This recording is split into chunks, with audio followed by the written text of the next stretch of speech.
Shalom teman-teman semua. Apa kabar? Luar biasa, senang sekali bisa berkumpul bersama. Tadi Oli juga ada sebut, it's a privilege juga bisa hadir di gereja ini, dan terutama bisa bawa diberi kesempatan sama Tuhan untuk bawa firman. Dan tadi Oli ada welcome Yosi, dan juga saya mau welcome juga Gaby nih yang udah sejak tahun baru kelihatan lagi. Ya, senang banget bisa ketemunya di sini. Ada lagi yang saya juga senang banget nih ada kakak John. Kakak John. Semoga kerjanya semua berjalan lancar dengan baik. Dan juga buat yang merayakan juga Happy Chinese New Year. Gongsi Pacai. Saya nggak tahu tahun apa ini, tahun 2021 yang pasti. Dan semoga di tahun baru yang ini semakin diberkati buat jadi berkat, oke? Dan juga hari ini kita di luar sana merayakan yang namanya Happy Valentine's Day, ya, Happy Valentine's Day. Buat saya sih nggak begitu percaya sama Happy Valentine's Day karena kita berdua agree kalau every day is a Valentine's Day. Ya nggak sih? Bener nggak sih? Halo? Saya mau ganti hari ini Happy Fighting Day, boleh nggak?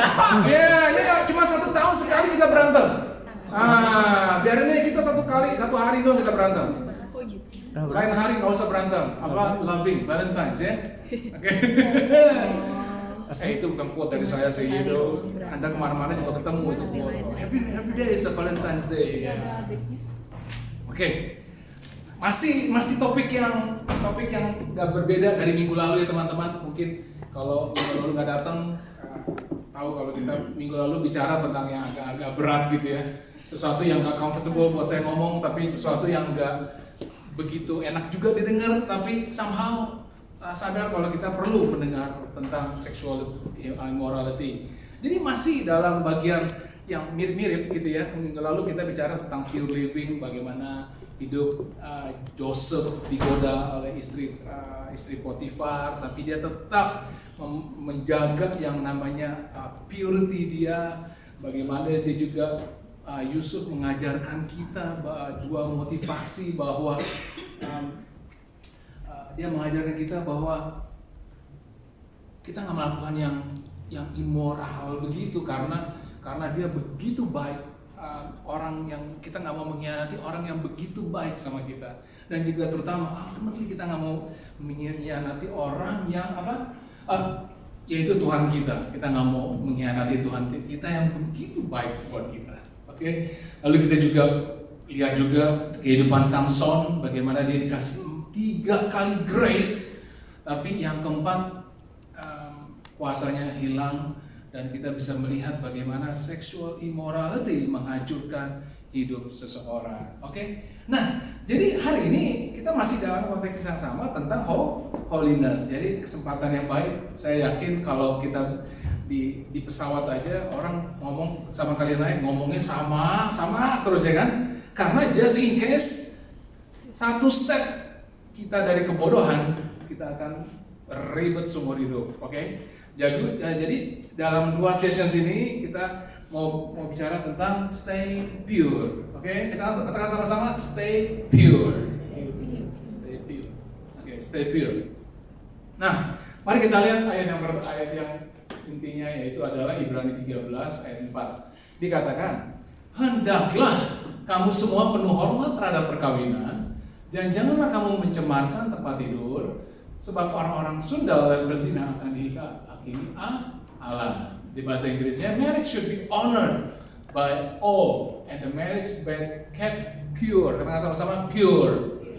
For God will judge the adulterer and all the sexually immoral. Okay, marriage bed must be kept pure. Okay, jadi ada active role, ada peran aktif dan kita harus lakukan, dan tanggung jawab kita untuk melindungi dan menjaga yang namanya purity. Oke, jadi hal yang pertama yang saya mau katakan adalah saya bisa tunjukkan begitu banyak ayat di dalam Alkitab kita tentang immorality.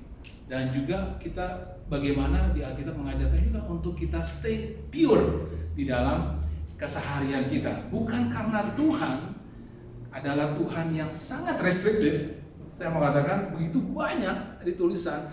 Bukan karena Tuhan itu begitu sangat restriktif sehingga dia bakal bilang mungkin kita bikin rules sebanyak-banyaknya, kita bikin peraturan sebanyak-banyaknya biar manusia tidak bisa bergerak. Tidak juga. Oke? Tuhan mau lihat bahwa diingat dan tuliskan bukan untuk keuntungannya dia. Katakan untuk kepentingan saya. Untuk kepentingan saya. Untuk kepentingan kita. Jadi standar untuk purity yang kadang kita lewati atau kita lupakan atau kita anggap enteng, jangan sampai menjadi degraded atau bisa bilang dengan budaya sekarang kita bisa bilang nggak relevan lagi. Tapi sesungguhnya firman Tuhan dari dulu, sekarang dan selama-lamanya adalah relevan. Oke? Ayat yang selanjutnya di Efesus 5 ayat 3. Efesus 5 ayat 3 dikatakan, tetapi percabulan dan rupa-rupa kecemaran atau keserakahan disebut saja pun jangan di antara kamu, sebagaimana sepatutnya bagi orang-orang kudus. But among you there must be not even a hint of sexual immorality or any kind of impurity or of greed, because these are improper for God's holy people. Among us, di antara kita sebagai orang-orang yang percaya, kita sebagai orang-orang yang the follower of Christ, yang kita sebut diri kita adalah apa? Christian. Disebut saja pun tentang immorality, sexual immorality, dibilang jangan. Let alone yang namanya melihat atau melakukannya, even worse. Karena dia tahu bahwa dikatakan jangan sehin aja, bahasa Inggrisnya, hin doang, sedikit doang, kita bisa meleset melakukan hal yang namanya sexual immorality ini, kita akan bisa terjerumus di jalan yang sangat slippery, di jalan yang sangat licin, sehingga teman-teman saya mau katakan jangan coba-coba di daerah main-main di daerah yang slippery ini, karena sangat amat berbahaya. Makanya kita mau lihat selanjutnya ayatnya 1 Tesalonika 4 ayat 3 sampai 5 dan saya loncat ke 7. Dikatakan apa? Karena inilah kehendak Allah pengudusanmu, yaitu supaya kamu menjauhi percabulan, sexual immorality bahasa Inggrisnya. Supaya kamu masing-masing mengambil seorang perempuan menjadi istrimu sendiri dan hidup di dalam pengudusan dan penghormatan. Di situ ada tertulis lagi sexual immorality. Kalau di dalam bahasa Inggris dalam bahasa Inggris dua kata ini sering dipakai, tadi sudah bilang ya, di banyak surat di Alkitab. Tapi dua kata dalam bahasa Inggris ini kata aslinya, karena di 1 Tesalonika ini ditulis di Perjanjian Baru, dan kalau kita lihat bahasa aslinya, dua kata itu sebenarnya refer cuman satu kata yang berkata pornia. Pernah dengar pornia? Pornia. Pornia tulisannya kayak dia di depan itu. Dua kata dalam bahasa Inggris tapi di refer menjadi satu. Dan dikatakan bahwa zaman sekarang yang namanya, ini cuma buat informasi Anda bahwa kata-kata pornografi adalah datang dari kata pornia ini. Akan tetapi pornia ini bukan hanya berarti tentang hanya satu kata artinya. Halo, udah bingung teman-teman? Pasti bingung, Pornia ini bukan cuma refer kepada satu kata, tetapi banyak kata. Pornia kata aslinya berarti segala dosa yang berhubungan dengan seksual di luar relationship of marriage. Kalau seandainya anak-anak muda zaman sekarang melakukan sins dalam pergaulannya secara seksual, apakah masuk di dalam kategori pornia? Ya, karena Anda belum masuk di dalam taman atau lingkaran yang namanya pernikahan yang kudus. Lalu kata pornia ini kalau kita lihat mempunyai arti macam-macam, tapi semuanya related kepada satu, yaitu sexual immorality. Yang pertama, Anda bisa lihat immorality, lalu ada incest. Anda pernah dengar incest? Incest adalah hubungan antara anak dengan keluarga dekatnya. Lalu ada segala macam, saya nggak usah bahas itu, lumayan annoying bacanya gitu ya. Dan juga living bersama, atau dibilang kumpul kebo, atau jadi saya mau katakan bahwa sama-sama avoid pornia, teman-teman. Avoid pornia. Di mana-mana di Alkitab banyak ngomong tentang ini. Jadi begitu penting untuk menjaga yang namanya kemurnian. Apakah ini mudah, teman-teman? Halo? Apakah ini mudah? Tidak. Ini sangat susah. Tapi kita mau belajar hari ini tentang hal ini. Oke? Jadi bukan hanya dengan dikatakan selanjutnya di ayat yang selanjutnya, bukan di dalam keinginan hawa nafsu atau passionate lust seperti yang dibuat oleh orang-orang yang tidak mengenal Allah. Lalu loncat ke ayat ke-7, Allah memanggil kita bukan untuk melakukan apa yang cemar, melainkan apa yang kudus. Oke? Bukan dengan keinginan hawa nafsu, tapi bukan dengan keinginan ikutan feeling kita. Karena kalau kita membuat keputusan atau percaya dengan feeling kita, feeling bisa membohongi kita. Dan kita hanya bisa bergantung pada apa yang kita sering dengar, kebenaran.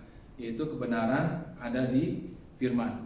Saya pas lagi beberapa hari ini ada sempat baca tentang Amsal 5, Amsal 6, Amsal 7. Oke? Dan saya mau ajak semua pria di sini. Saya ulang ya, saya mau ajak semua pria di sini, dan juga jangan yang perempuan juga jangan cuma ketawa doang, baca juga. Amsal 5, Amsal 6, Amsal 7 sebulan sekali at least. Saya ulang ya, Amsal 5, Amsal 6, Amsal 7. Dan saya mau encourage baca sebulan sekali dalam keseharian Anda dalam saat teduh.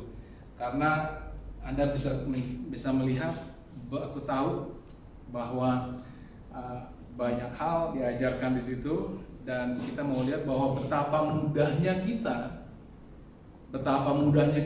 tertarik pada yang samanya apa tadi? Passionate lust. Begitu menjanjikan, begitu kelihatannya begitu oke, kelihatannya menarik dan seterusnya. Tapi kalau dikatakan berbagai macam masalah akan datang kalau kita terjerumus di dalamnya, dan bahkan even gonna cost you everything. Oke? Di Amsal 5 ayat 8 dikatakan, jauhkanlah di jalanmu daripada dia, dan janganlah menghampiri pintunya. Keep to a path far from her. Do not near the door of her house. Oke, teman-teman? Halo? Keep a path away from her. Kalau Anda baca di Amsal 5, 6, dan 7, itu tentang away dari yang namanya pintu lust. Oke? Lalu masih ayatnya lagi, saya lempar semua biar Anda semakin yakin. Jauhkanlah dirimu dari percabulan, dan bahwa kamu bukan milik kamu sendiri, sebab kamu telah dibeli oleh, dan harganya telah lunas dibayar. Karena itu muliakanlah Allah dengan tubuhmu. Oke? Jauhkan dirimu dari percabulan, jauhkan dirimu dari pornia tadi. Jangan anggap enteng atau jangan anggap casual, dan mungkin kita merasa aku bisa keluar dari permasalahan kalau seandainya aku terjebak atau terpleset di dalam yang namanya pornia tadi. Lalu tadi Alkitab juga mengatakan bahwa kita bukan milik kita sendiri. Betul? Kita bukan milik kita sendiri. kalau kita bukan Christian, kalau kita bukan non-believer, saya ulang ya, kalau kita bukan Christian atau kita bukan non-believer, pasti Anda merasa kalau saya ini mabuk ya. Hah? Ini tangan saya, tapi dibilang bukan saya punya. Ini pikiran saya, tapi ini dibilang bukan pikiran saya punya. Ini kepala saya, ini rambut saya, tapi bukan rambut saya punya sendiri. Dikatakan apa? Bukan milikmu sendiri. Mungkin Anda bisa mengatakan bahwa ini kita punya hak untuk melakukan apapun dalam pada tubuhmu. Halo, teman-teman yang call yourself a Christian, is this true? Anda bisa lakukan apapun pada dirimu, karena itu punya kamu. No. Tapi kita pengikut Kristus, tubuh kita bukan milik kita. Karena ada momen pada saat kita lahir baru, kita datang ke Tuhan untuk melakukan apa? Trading, benar? Untuk melakukan trade off. Halo? Benar teman-teman? Pada saat kita ada momen pada saat kita lahir baru, kita sebagai pengikut Kristus, Yesus beri apa? Hidupnya untuk bayar upah dosa kita, untuk menebus kesalahan kita, karena manusia tidak bisa membayarnya, betul? Ya kan? Karena manusia tidak bisa membayarnya dengan apapun, dengan perbuatan baik, dengan donasi-donasi yang besar. Apakah Anda bisa membayar upah dosa Anda? Nah, tapi in return, sebaliknya, manusia juga memberi hidupnya kepadanya, sehingga dapat yang namanya pengampunan dosa, dapat yang namanya hidup kekal. Menurut saya lumayan trading yang sangat menguntungkan, betul? Sangat menguntungkan. Itulah kekristenan yang sesungguhnya. Jadi bukan hanya datang ke gereja atau do stuff di gereja, tapi menyadari bahwa tubuh kita bukan milik kita sendiri. Saya pas lagi membaca ini merenungkan benar-benar make sense. Jadi kita nggak bisa main asal-asalan dengan tubuh kita, betul? Nggak bisa kita menganggap enteng tubuh kita melakukan pornia tadi. Halo? Nggak bisa, karena kita bukan milik kita sendiri. Anda sudah ditebus. Sekarang saya mau nanya, kalau Anda punya barang sesuatu, saya jual, saya punya telepon, oke? Ke kamu, siapa satu? Saya jual ke Naida. Apakah bisa saya boleh pakai telepon itu, masukin dan salah gunakan telepon itu? Halo? Tentunya tidak bisa, karena saya udah nggak punya hak lagi pada barang tersebut. Barang tersebut punya dia. Sama juga dengan tubuh kita. Kita sudah dikatakan kamu telah dibeli dan harganya telah lunas dibayar. Karena itu, baca sama-sama, muliakanlah Allah dengan tubuhmu. Nangkap teman-teman? Ya. Jadi tentang area yang namanya tadi kita bilang passionate lust, tentang area yang namanya passion. Ada satu ilustrasi. Oke, saya sebenarnya mau cari kayu bakar, tapi teman-teman di sini nggak ada pakai kayu bakar ya. Jadi Anda lihat aja di sana. Kita mau bikin bonfire ini di gereja kita. Pas lagi winter sini dingin ya. Halo, teman Yosi kemarin bilang kalau di South Island ini sangat dingin ya, betul? Dan saya mau bikin rencana nih bulan Juni Juli ini kita akan bikin bonfire, teman-teman. Anda pilih di mana? Taruh di dekat-dekat Anda di situ atau di mimbar? Mimbar. Hah? Enakan di mana? Mimbar. Hah? Mimbar lah. Di mimbar. Oh, Hari pilih mimbar. Ada yang setuju taruh di mimbar, teman-teman? Kita mau bikin bonfire, kita mau susut kayu bakar, kita mau biar hangat gereja kita. Mana lagi? Di dua Ada yang mau setuju sama Hari di bimbang? Di luar. Oh, Jesse mau di luar. Saya nggak mau di luar. Kamu angkatin siapa? Saya mau taruh di tengah-tengah sini. Ada yang setuju nggak? Setuju ya? Setuju ya? Saya juga setuju. Deketan sini dong. Ini mimbar jauh amat gitu ya. Dan enak gitu kan kita tadi hari ini kita dibikinin kopi sama barista yang berbeda hari ini. Ya, pakai marshmallow, nanti pakai biskuit ya. Saya bilang ini ide yang amat sangat smart. Tuh. Beri tepuk tangan buat saya dong. Halo, benar ya? Kita bakal bikin api yang sangat besar. Mungkin minggu ini di mimbar, minggu depannya lagi di tengah. Mungkin kalau yang di luar nggak siapa yang diangkat ya? Halo. Dan kita bisa menikmati suaranya, wangi-wangi bakaran api tersebut ya. Semua suka ya? Saya suka banget. Relax, therapeutic, lumayan menyenangkan gitu ya. Idea. Aku yakin disebut idea. Oke? Problemnya bukan di bonfire ya, betul? Halo? Problemnya bukan di bonfire-nya. Bonfire-nya is good. Yang ide yang saya usulkan tadi adalah a smart idea, great idea. Tapi permasalahannya apa teman-teman? Apa? Iya, terbakar. Kenapa terbakar? Karena pilihanku untuk gimana aku akan bakar kayu tersebut, betul? Ya, halo. Pilihanku tentang di mana kayu tersebut akan aku bakar. Tadi di mimbar sih is a good idea juga sih ya. Saya kepikir juga, kayak asik juga gitu ya. Nah, jadi permasalahannya adalah bukan pada bonfire-nya, tapi permasalahannya adalah di mana pilihan saya untuk membakar kayu ini. Kalau buatnya di luar, tadi Jesse usul, saya yakin semua akan happy aja, bener ya? Ya, mungkin orang nggak begitu sangat relax gitu ya. Tapi bukan hanya karena hal ini tentang passion yang jadi masalah. Masalahnya apakah passion ini bisa dikontrol atau di-contain atau dibasmi berdasarkan di mana aku pilih untuk memakainya. Are you with me so far? Benar teman-teman?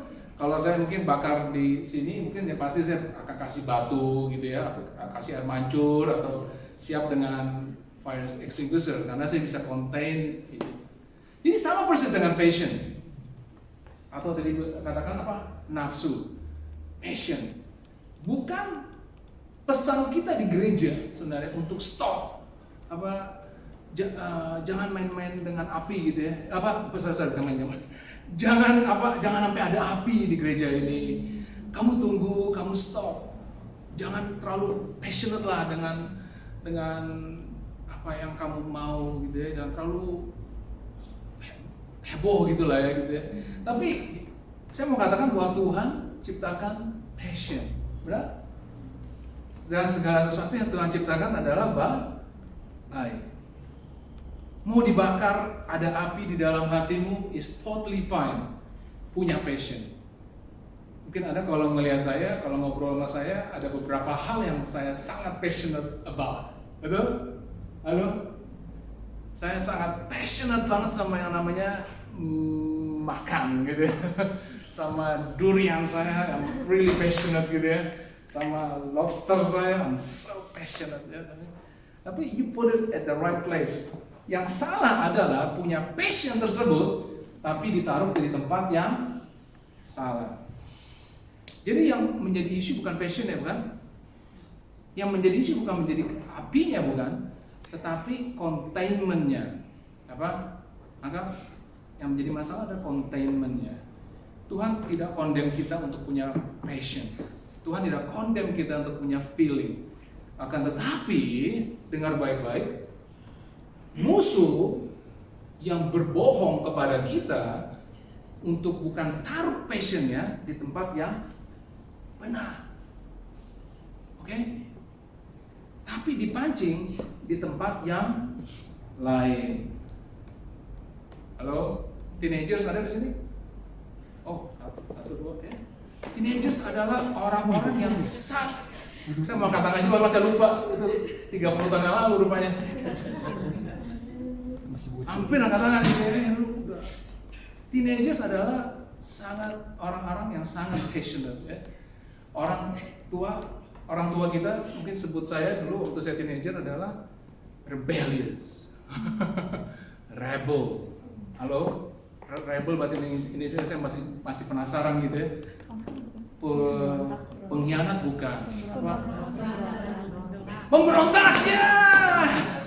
Coba kita bikin bahan ini sama-sama gitu ya. Enak saya mikir rebel apa bahasa Indonesianya? Pemberontak. Oke? Teenagers adalah amat sangat passionate. Tapi orang tua saya bilang amat sangat rebel gitu, rebellious atau pemberontak. Dan stereotype pada grup ini adalah saya mau bilang memang betul ya, anak-anak muda itu sangat memberontak gitu ya, sangat pengen sesuatu yang berbeda, pengen sesuatu yang in gitu ya, sesuatu yang paling on gitu ya, sesuatu yang paling now. Dan tapi saya mau bilang, don't stop being rebellious. Itu bukan bapak gua bilang loh. Tolong tapi dengar baik-baik ya. Malah being very very rebellious. Saya ulang ya, jadilah orang yang sangat rebellious. Halo? Iya, yang benar. Tapi bukan rebel atau memberontak kepada orang tua. Bukan memberontak kepada Tuhan. Bukan memberontak kepada kebenaran.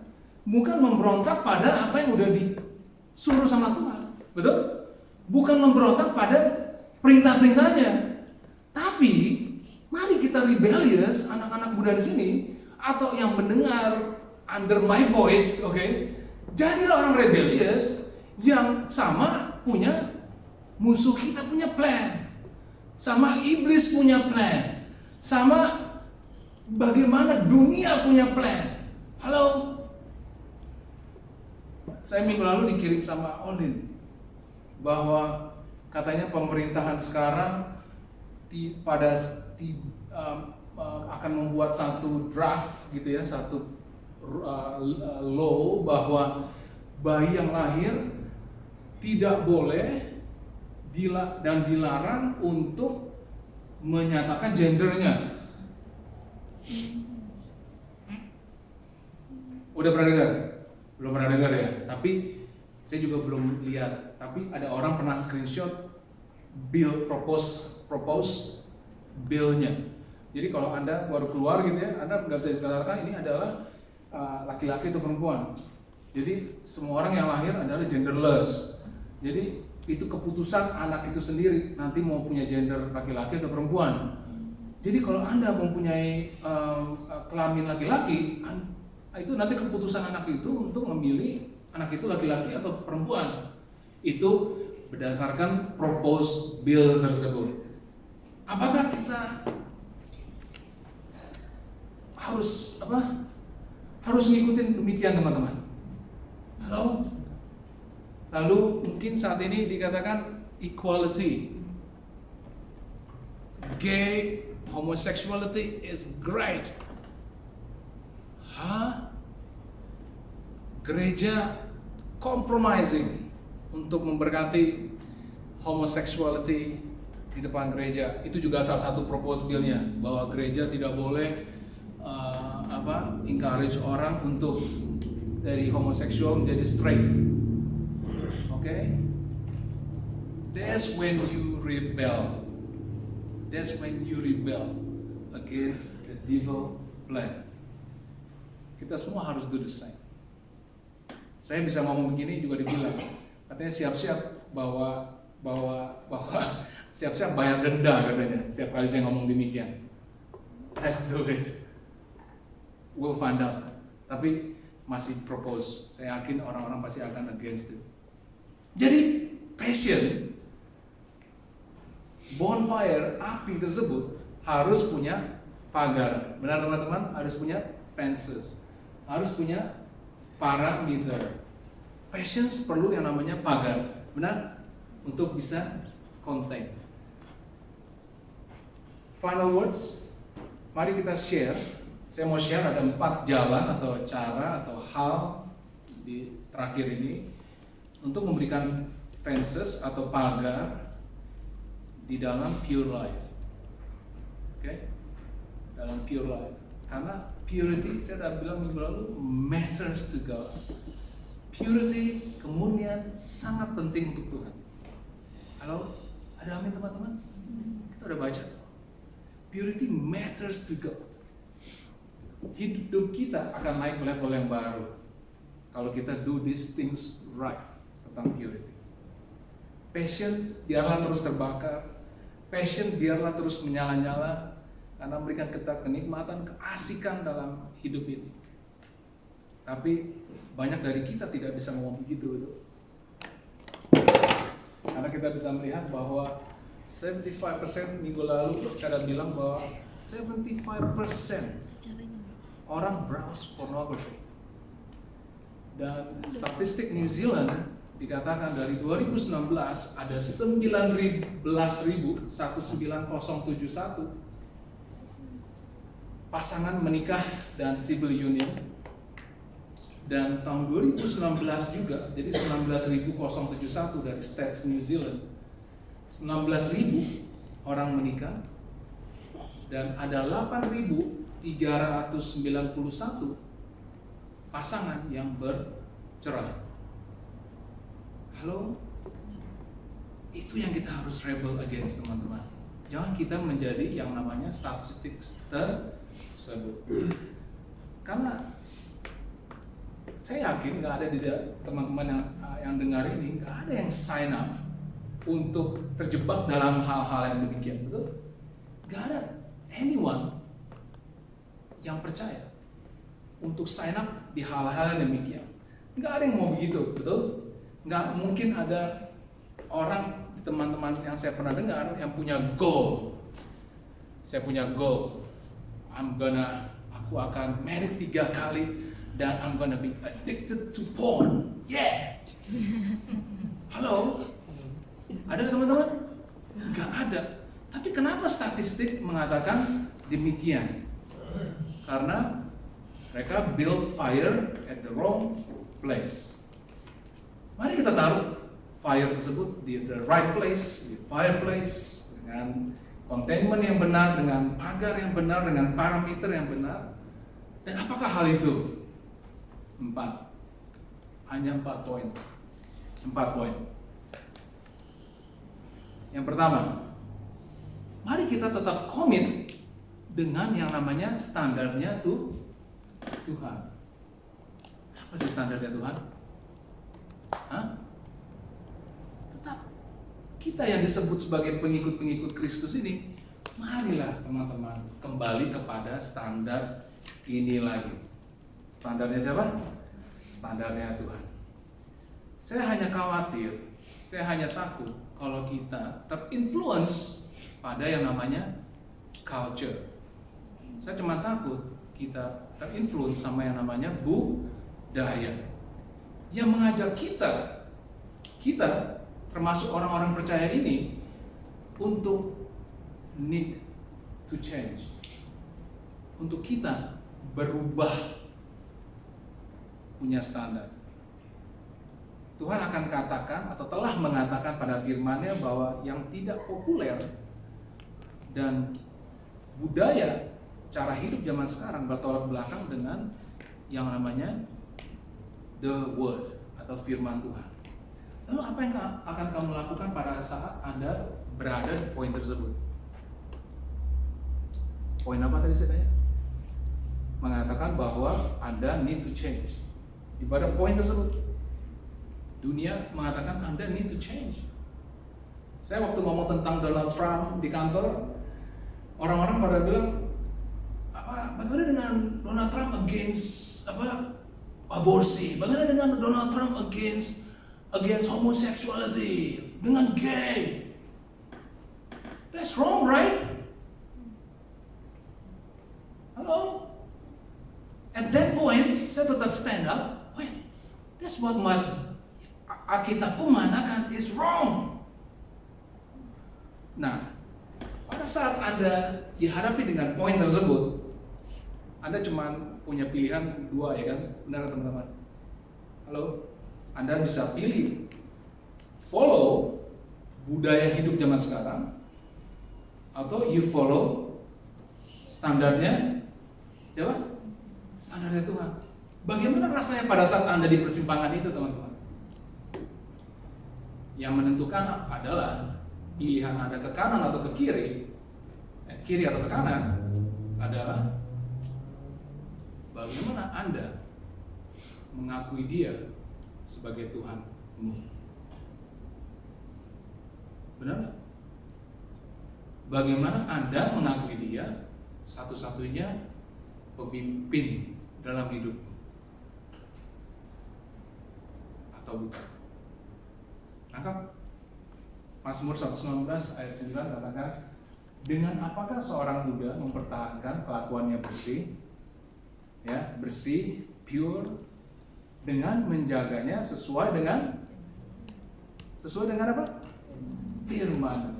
How can a young person to stay on the path of purity? Ya, tapi kalau Anda nggak mau stay in the path of purity, nggak usah ikutin standar ini. Halo, kalau nggak penting untuk stay in the path of purity, don't listen, don't follow the standard. Tapi kalau Anda semua di sini mau stay in the path of purity, lakukan apa?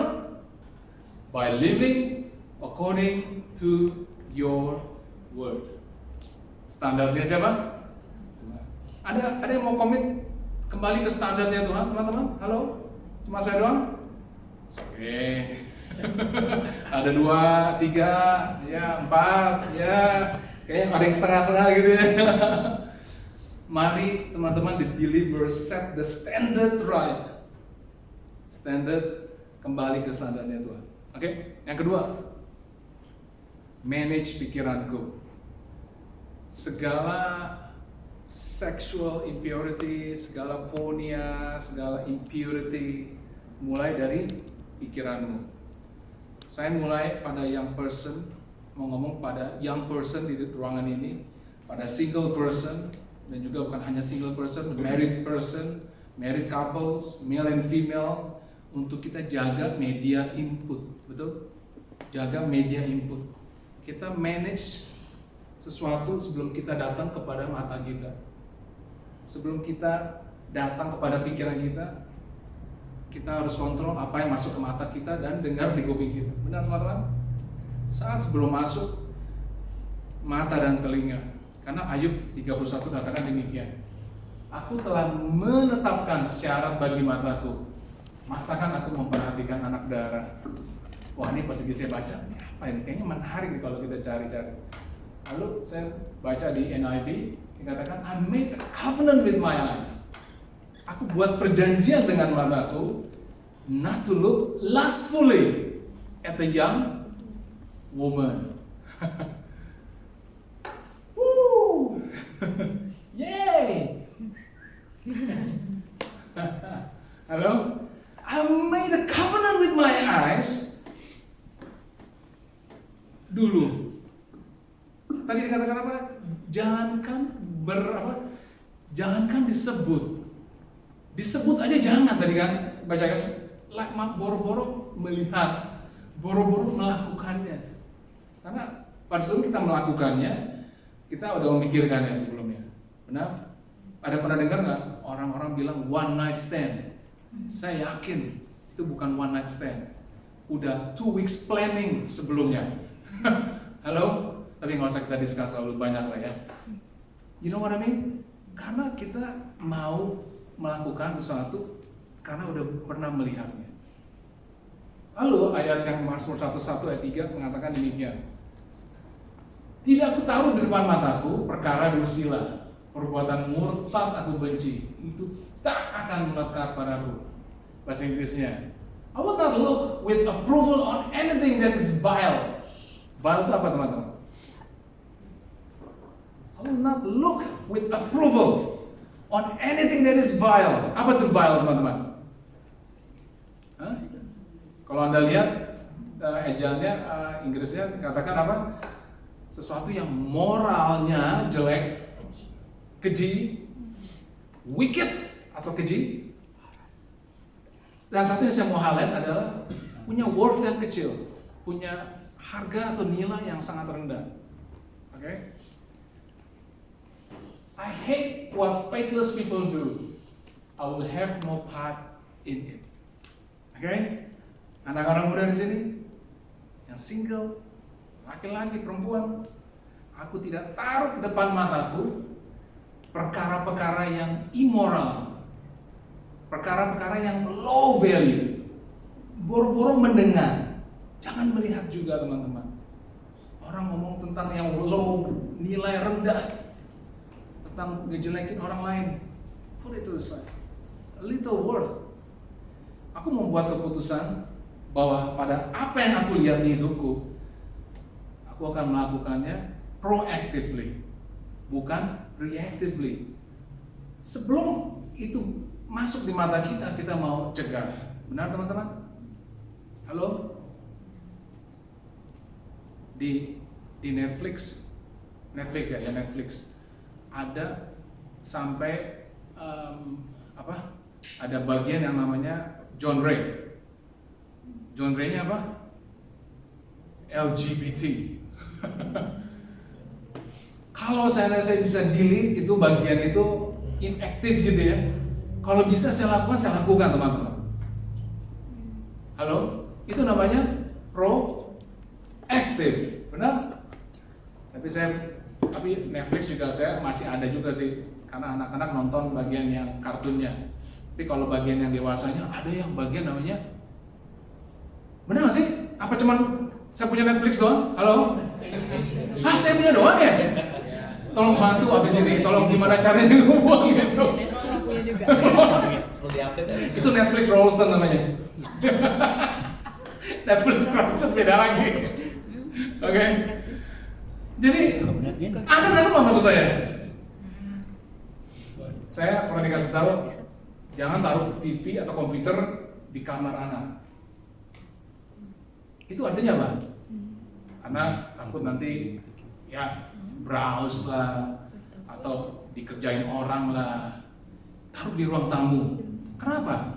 Karena mau being proaktif, bukan reaktif teman-teman. Jangan udah kejadian atau anak kita kena apa namanya zaman sekarang pernah dengar sexting apa? Halo? Nggak pernah dengar kan? Saya juga baru dengar. Pasti menyiapkan ini. Sexting, halo. Jangan sampai udah terlibat, baru kita reactively coba menyelesaikannya, menjelaskannya, membangun containment tadi. Di rumahku, aku tidak simpan apapun. Benar ya Yosef? Aku nggak nyimpan apapun. Semua orang mau buka Netflix saya, silakan. Benar? Even saya punya social media, Facebook saya punya apa lagi namanya? Instagram. Yang bikin tahu nggak siapa teman-teman? Istri yang bikin. Jadi dia tahu password saya. Saya tidak ada yang saya simpan. Kalau mau password saya kasih tahu abis ini. Kalau mau lihat Facebook saya, kalau mau Instagram saya. Nggak mungkin.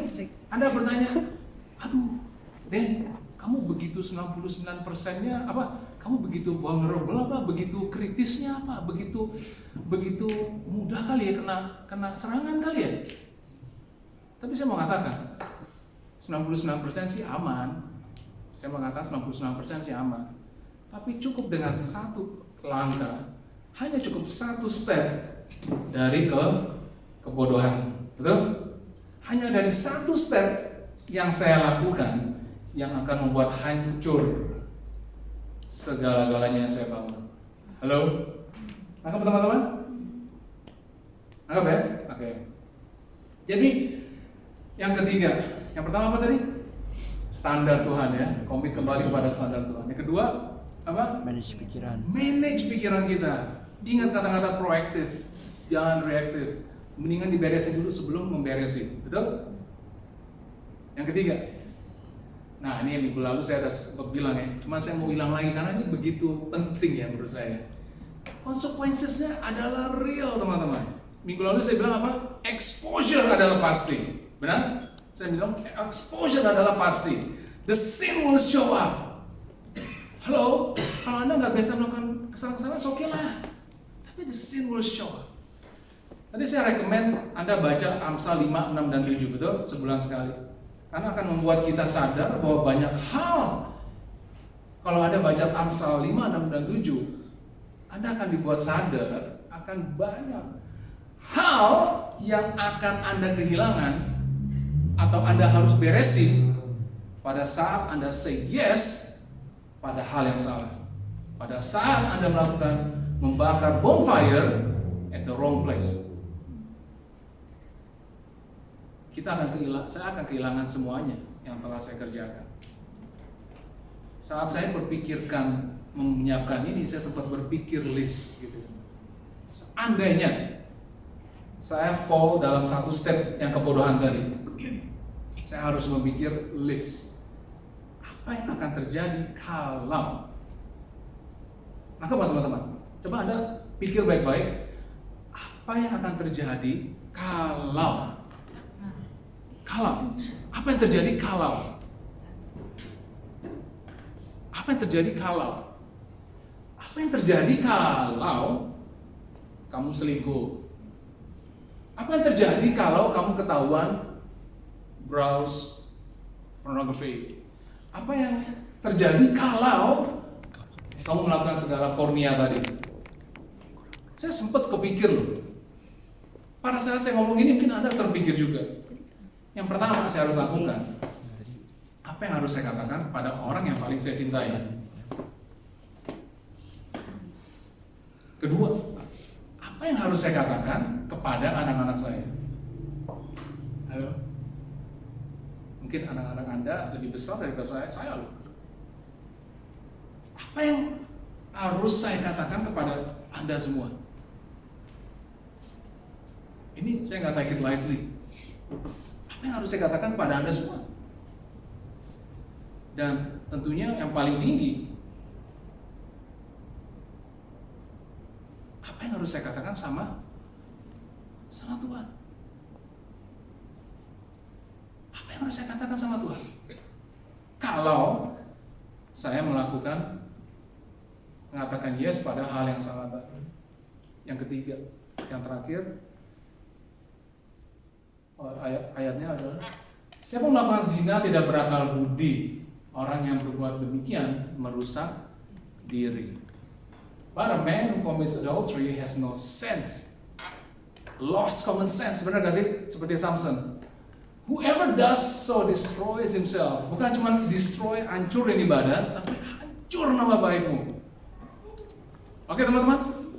Yang terakhir, jaga relationships yang proper relationship yang benar. Jaga relationship yang benar. Artinya apa? Saya undang teman-teman Presya Musik maju ke depan. Artinya apa? Proper relationship. Hubungan itu ada yang baik, ada yang nggak baik.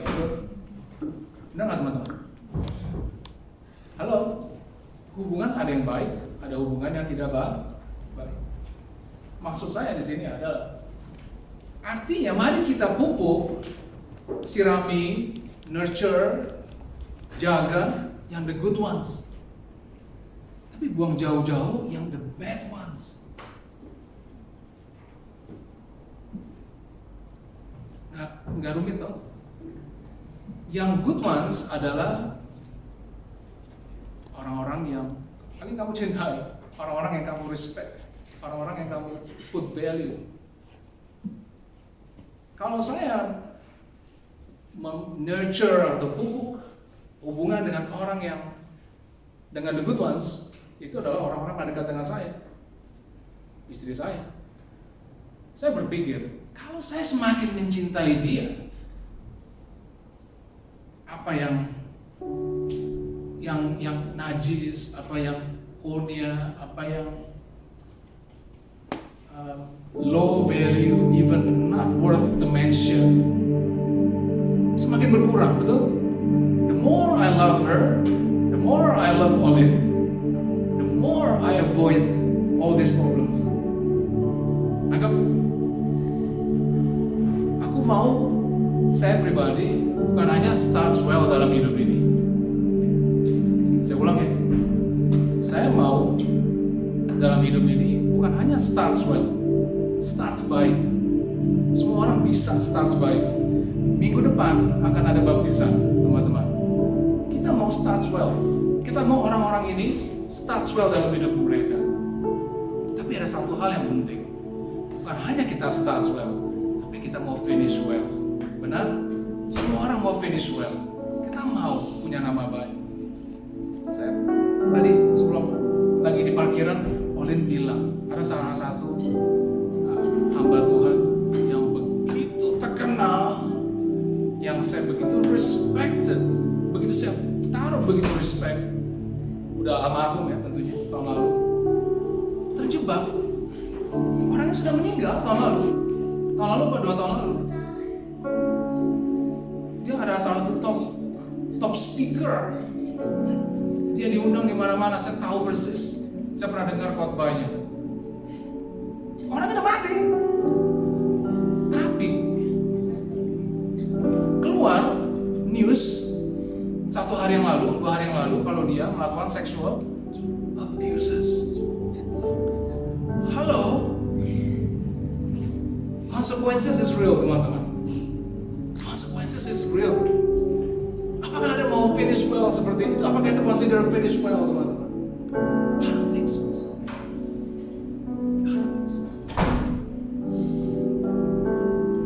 Amsal 13 ayat 20. Siapa bergaul dengan orang bijak menjadi bijak. Tapi siapa berteman dengan orang bebal menjadi malang. Walk with the wise and become wise. For a companion of fools suffers. Mari kita berdoa kepala. Terima kasih Tuhan buat hari ini. Di akhir topik tentang purity, di akhir topik tentang holiness, mungkin banyak hal-hal yang diungkapkan pada hari ini, banyak ayat yang dijabarkan pada hari ini. Tuhan, kami bisa manusia mengatakan banyak hal, tapi hanya Engkau Roh Kudus yang bisa membawa perubahan dalam kami. Kami berdoa Bapa untuk semua orang yang under my voice ya Tuhan, di bawah suaraku, untuk mengerti betul-betul apa yang Kau ingini Bapa. Roh Kudus pada saat hari ini untuk membawa conviction ya Bapa. Teman-teman, ada 2 hal, condemnation dan conviction. Condemnation adalah pada saat Anda mendengar sesuatu firman, Anda mendengar suatu ajaran Tuhan tentang kebenaran. Kalau condemnation, Anda akan merasa feel guilty, Anda akan merasa terpuruk, Anda akan merasa the worst people in the world, Anda akan jatuh, Anda akan tenggelam. That's what you call condemnation. Tapi ada satu hal yang namanya conviction, teman-teman. Conviction adalah pada saat kebenaran ditaburkan, pada saat firman Tuhan dijabarkan, pada saat Roh Kudus berbisik dalam hati kita, pada saat kita udah membuat keputusan bahwa aku tidak lagi mau melakukannya, Word of God akan menjadi hidup di dalam hidup kita. Itu yang namanya conviction. Mari saya ajak teman-teman agar semua firman-firman yang kita pada hari ini untuk menjadi conviction dalam hidup Anda, sehingga hidup kita tidak sama lagi. Sehingga kita bukan hanya bergereja, kita bukan hanya datang ke gereja, kita bukan hanya do stuff atau do pelayanan di gereja, tetapi hidup kita tidak mengalami yang namanya conviction. Mari minta saat ini Roh Kudus untuk mengubahkan kita, mengingatkan kita apa yang harus diperbarui, apa yang harus dibuat lebih baik pada saat kita masuk ke next step. Terima kasih Tuhan.